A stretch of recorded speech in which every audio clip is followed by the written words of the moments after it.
Well, we've had a series of meetings today, but there has been a lot of interest in Parliament in meeting and hearing from all the three delegates who've come from Kiev.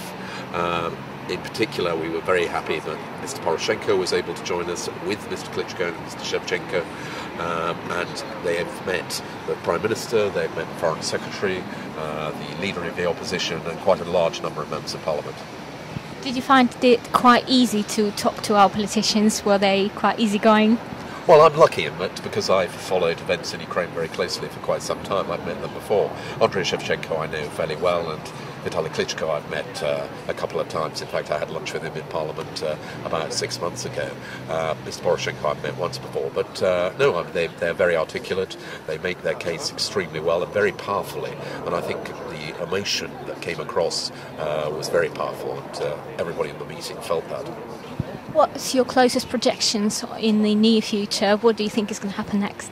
Well, obviously our greatest concern is whether or not there should be any further incursion into the territory of Ukraine.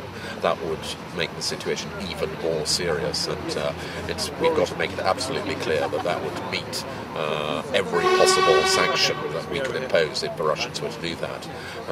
After that, the challenge for the country is to rebuild and start afresh, and that was something which all the three candidates who were here today were saying.